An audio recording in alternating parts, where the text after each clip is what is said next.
Hello, how are you? कैसे हैं आप लोग? चलिए,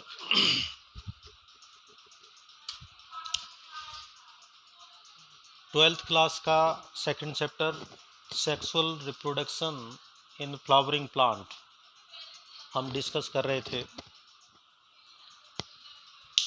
इसके पॉलिनेशन तक के वीडियो मैं भेज चुका हूँ आपके पास में। अब वो जो फर्स्ट वीडियो मैंने बनाया था उसमें एक लाइन बोला था मैं, फ्लावर इज मॉडिफाइड सूट। ये एक लाइन बोला था। इस लाइन में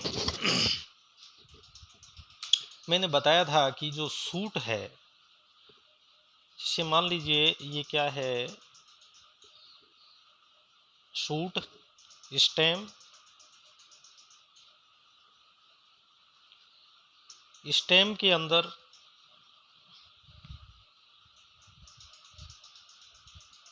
ये क्या है, नोड, और ये क्या है, इंटरनोड। इंटरनोड, ये इंटरनोड है। ये जो पोर्शन है ये क्या है, इंटरनोड है। ओके, यहाँ पे लीव्स अराइज हो रहा है। ये क्या है, लीव्स है। लीव्स को इंडिकेट कर रहा है।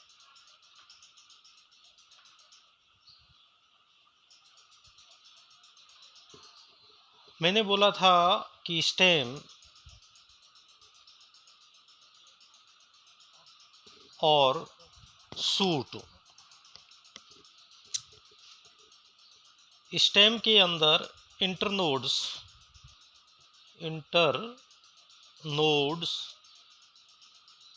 गेट reduced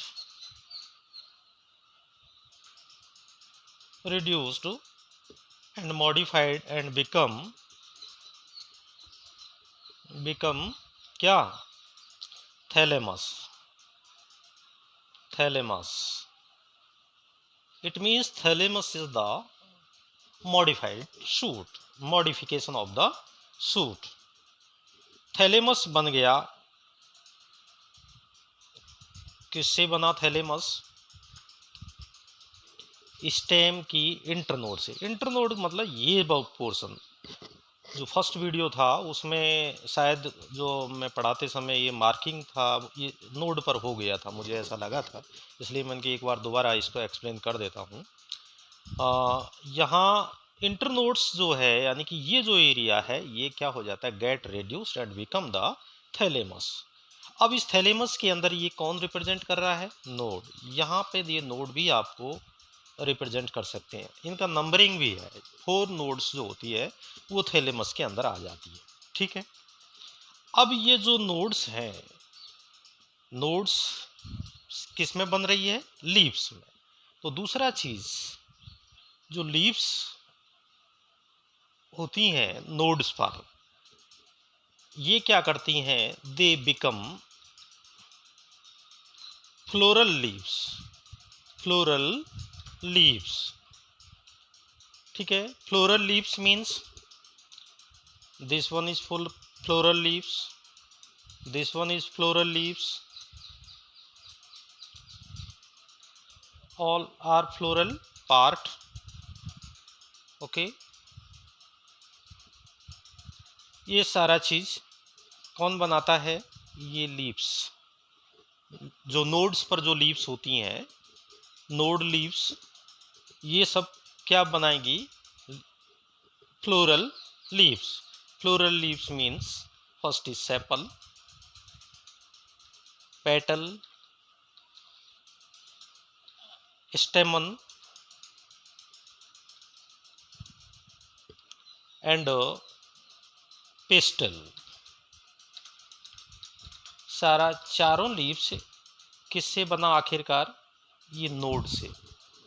नोड किस में थी? थैलेमस में। शुरू में वो नोड कहाँ थी? स्टेमन के अंदर, ये सॉरी स्टेम के अंदर, सूट के अंदर। अब ये सारी की सारी यानी थैलेमस की नोड ही फ्लोरल लीव्स बनाती हैं, और जो जितना फ्लोरल लीव्स हैं वो वास्तव में क्या है? लीव्स का मॉडिफिकेशन है। Thalamus is the modification of stem, but whole stem is modified into flower. ये क्या है? फ्लावर। यहाँ पे मैं एक क्या लिखा था? फ्लोरिजेन। फ्लोरिजेन ये क्या है? हार्मोन है। ये फ्लोरिजेन हार्मोन का रोल भी होता है फ्लावरिंग में, और दूसरा लाइट, ये दोनों का भी इनडायरेक्टली रोल है फ्लावर के फॉर्मेशन में। आप फ्लोरिजेन का रोल 11th क्लास में पढ़े भी थे, ठीक है।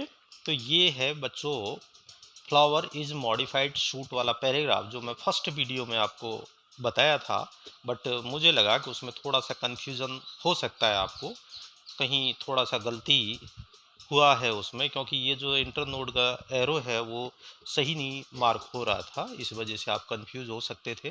तो ये मैं एक उसको क्लियर कर दिया हूँ। अब आज जो है, जब हमने पॉलिनेशन पढ़ लिया तो पॉलिनेशन के बाद एक डेफिनेशन निकल कर के आता है, और एक पॉइंट नया हेडिंग निकल कर के आता है।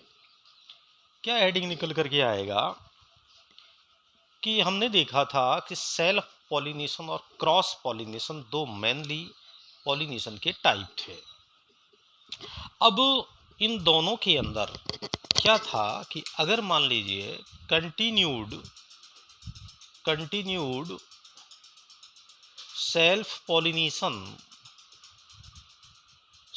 पॉलिनेशन होता है प्लांट के अंदर, तो उस कंडीशन में क्या होगा, क्या परिणाम आएगा? वो है इनब्रीडिंग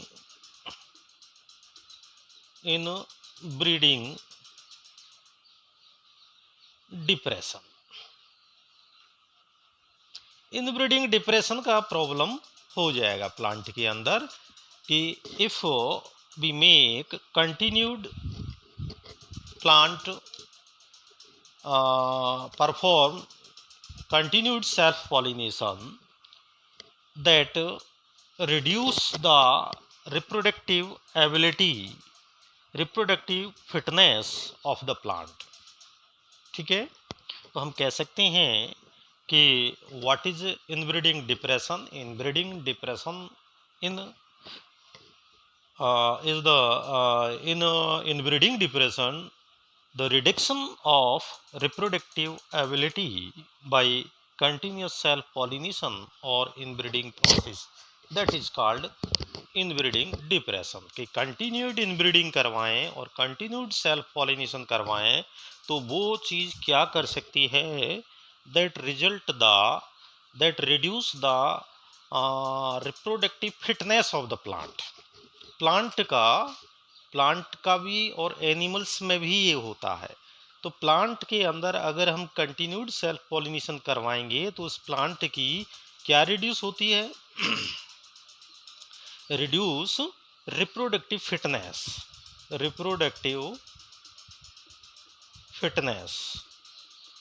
ठीक है, that reduce the reproductive fitness of the plant. और ये जो रिडक्शन होता है रिप्रोडक्टिव फिटनेस में, इसी को बोलते हैं इनब्रीडिंग डिप्रेशन।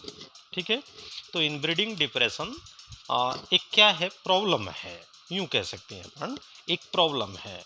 किसके अंदर? प्लांट के अंदर जनरेट हो सकती है, एनिमल्स के अंदर जनरेट हो सकती है।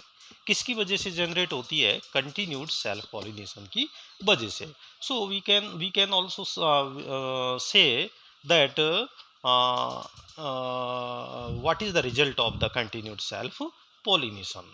तो हम क्या कहेंगे? Answer will be inbreeding depression. Okay, now अब आता है how inbreeding depression can be solved, how overcome it.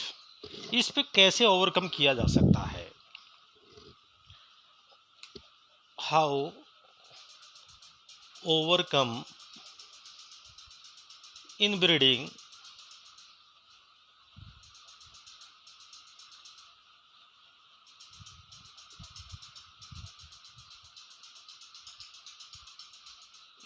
Depression पर कैसे क्या किया जा सकता है, ओवरकम किया जा सकता है, इसका सॉल्यूशन क्या है। तो देखिए इसका सॉल्यूशन क्या कर सकते हैं कि इसके लिए प्लांट ने कुछ स्ट्रेटेजी, कुछ डिवाइसेस डेवलप की। किसको दूर करने के लिए, इनब्रीडिंग डिप्रेशन को दूर करने के लिए plant develops the some devices to अब प्लांट ने कुछ डिवाइसेस को डेवलप किया। डिवाइसेस हम कह सकते हैं, स्ट्रेटेजी भी हम कह सकते हैं। ये जो डिवाइसेस है, इनका मेन जो उद्देश्य है वो क्या है, to discourage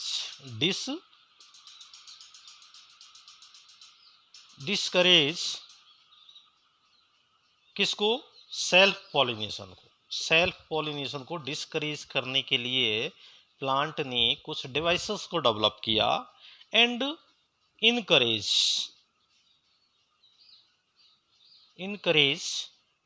to cross pollination,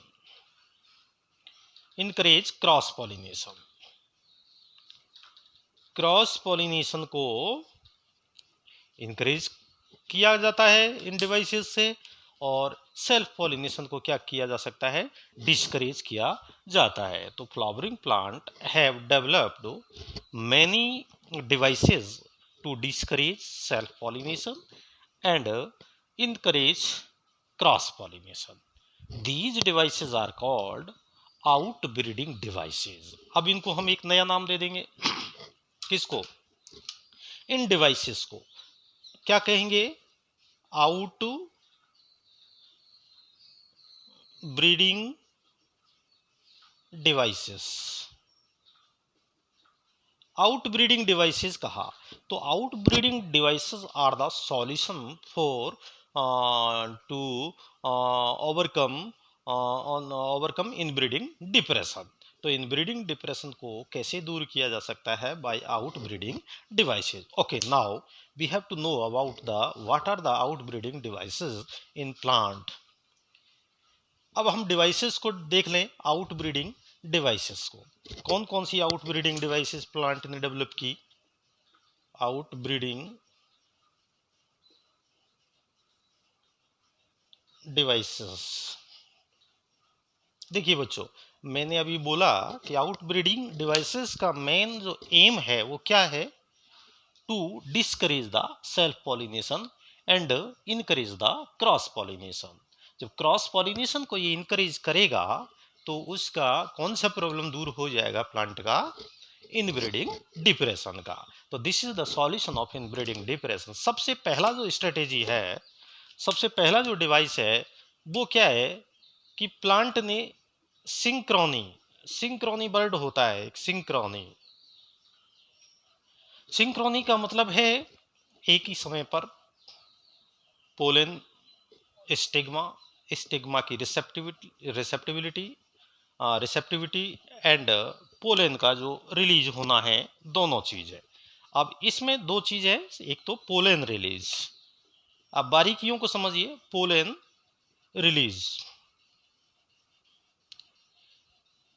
release होना, और दूसरा है स्टिग्मा मैच्योर जब होगी तो उसकी रिसेप्टिविटी बोलेंगे, रिसेप्टिविटी।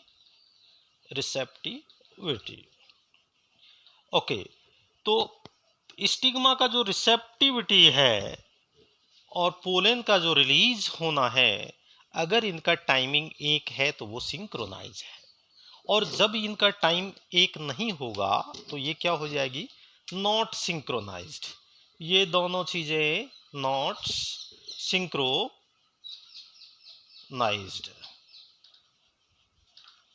अब आउटब्रीडिंग डिवाइसेस में जिन प्लांट को इनब्रीडिंग डिप्रेशंस को दूर करना है तो उन्होंने क्या डिवाइस डेवलप की कि they are not synchronized in pollen release and stigma receptivity. तो उनके अंदर जब पोलन का रिलीज होना और स्टिग्मा की रिसेप्टिविटी एक समय पे नहीं होगी तो अल्टीमेटली उनको क्या करना पड़ेगा, क्रॉस पॉलिनेशन करना पड़ेगा। तो that discourage self pollination and encourage the cross pollination. Second thing is that anther and stigma का दोनों का हम पोजीशन की बात कर सकते हैं। पोजीशन प्लांट के अंदर, फ्लावर के अंदर एंथर और स्टिग्मा, इन दोनों का जो पोजीशन है, इन दोनों का क्या पोजीशन, ये भी डिसाइड करता है सेल्फ पॉलिनेशन को और क्रॉस पॉलिनेशन को। तो anther and stigma are placed at different position. ये क्या होंगे, प्लेस्ड एट डिफरेंट पोजीशन, अलग अलग पोजीशन पे ये क्या हो जाएंगे, प्लेस्ड रहेंगे। जो अलग पोजीशन पे प्लेस्ड होंगे, किसी भी फ्लावर के अंदर एंथर का जो पोजीशन है वो थोड़ा दूर है और स्टिग्मा का पोजीशन है वो अलग है, तो वहाँ पर पॉलिनेशन की पॉसिबिलिटी कम हो जाएगी। और so the position of anther and stigma are also affect the self-pollination mechanism. When anther and stigma are placed at different position, when in the plant cross-pollination is take place. ठीक है, they increase the cross-pollination and discourage the self-pollination. तीसरा चीज क्या है,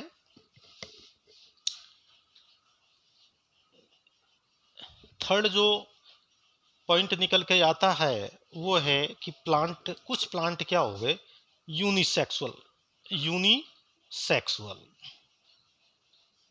सम unisexual flower.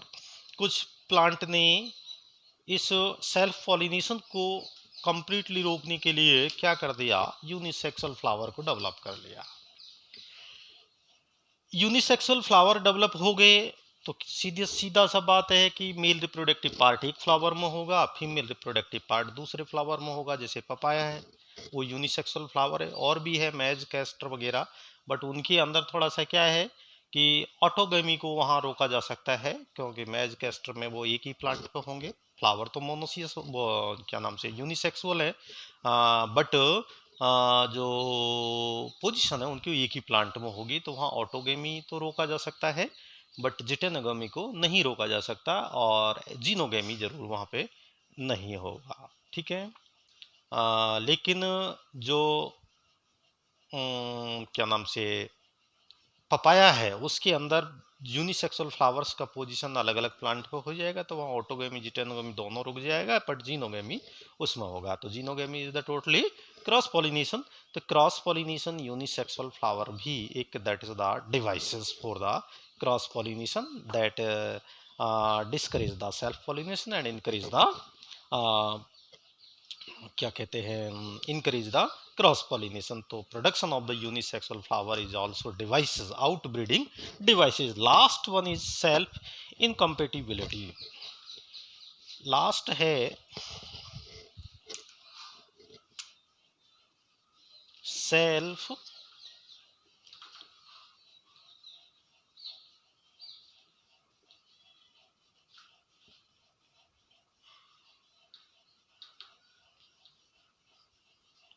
Self incompatibility के अंदर क्या होता है, सेल्फ इनकम्पेटिबिलिटी इसमें क्या होगा, देखिए यहाँ पर भी थोड़ा सा एक लॉजिक है। क्या लॉजिक है इसके अंदर कि प्लांट ये पहली बात तो ये जेनेटिकली कंट्रोल्ड प्रोसेस है, जेनेटिकली कंट्रोल्ड प्रोसेस है। इसमें क्या होगा कि जो से ये स्टिग्मा है और इसके पोलन ग्रेन्स है, सेल्फ पोलन ग्रेन्स कह सकते हैं अपन, ये सेल्फ पोलन ग्रेन्स है। ठीक है, self pollen grains okay, self pollen grains है, ये क्या हो गई, सेल्फ स्टिग्मा है, इसके पोलन ग्रेन्स आसानी से इस पर आ जाएंगे और ग्रो कर जाएंगे, तो अपन क्या बोल देंगे, सेल्फ पॉलिनेशन बोल देंगे। ठीक है, बट अगर ये काम नहीं हो, अगर ये काम को रोक दिया जाए, मान लीजिए ये बंद हो जाए किसी तरीके से, जैसे जेनेटिक बोल रहा है कि it is the genetic controlled mechanism. तो सेल्फ इनकम्पेटेबिलिटी के अंदर प्लांट के अंदर क्या प्रॉपर्टी डेवलप हो जाती है कि वो ऑटोमेटिकली अपने सेल्फ पोलन ग्रेन को अपनी ही स्टिग्मा पर ग्रो होने से रोकता है, ये इनको ग्रो नहीं होने देता। It means in self incompatibility, this is a genetic mechanism that prevent self pollen from fertilizing the ovule by inhibiting pollen germination और pollen tube growth in the pistil।